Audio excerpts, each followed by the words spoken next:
Favorable piece. Chief political correspondent for Politico, Mike Allen. He's here with a look at the Politico playbook. Good morning to you, Mike Allen. Good morning, Willie. Happy July. It is July, and it's still raining here in New York. That's the exciting thing about that. Let's talk about Todd Purdum's piece in Vanity Fair. For people who haven't read it, just a little background on it and why it's been so explosive in the Republican Party. Yeah, well, just pulling off the scab, Todd went and talked to all the senior Sarah Palin staffers, including ones back at McCain headquarters, including one on the plane, and nobody can agree on what exactly went wrong with that disastrous campaign. Todd has a great phrase in there where he refers to it as a Bermuda Triangle of a campaign.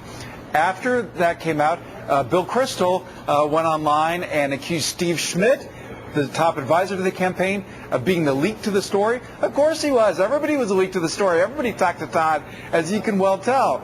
But what came out yesterday was, that had not been revealed before, was that late in the campaign, because of the leaks about Sarah Palin, the campaign did an email investigation. They went into the email of staffers to figure out who was leaking stuff, to figure out who had called her a diva in the press.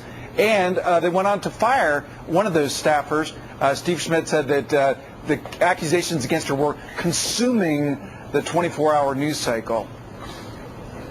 Joe?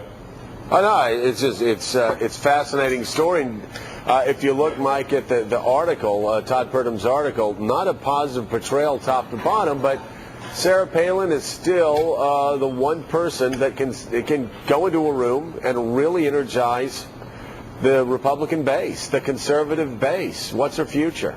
It's true. Well, she has incredible star power, as you point out. She's wanted for a fundraiser. We all cover her. But, Joe, I don't think she's taken seriously as a policy person. I don't think that that's the sort of circus act the Republicans are looking for. I think she'll get tons of coverage. It's hard to see her, at this point, being taken as a serious person. Do you disagree with that? No, I don't really disagree with it. I think this situation her situation's a lot like Dan Quayle's situation. First impressions are so extraordinarily important in American politics. Within 5 minutes of Dan Quayle's first press conference on the Riverwalk in New Orleans, politically it sounds cold. It's just the truth. His fate was sealed with the mainstream media. He was going to be a joke, and I think the same thing with Sarah Palin. And also, Mike, I wasn't really too impressed with her performance with Sean Hannity and others when she came back east and started talking. I think, Mike, don't all political pros believe that she needs to go to Alaska? She needs to keep her head down. Yes. She needs to study and stay out of trouble.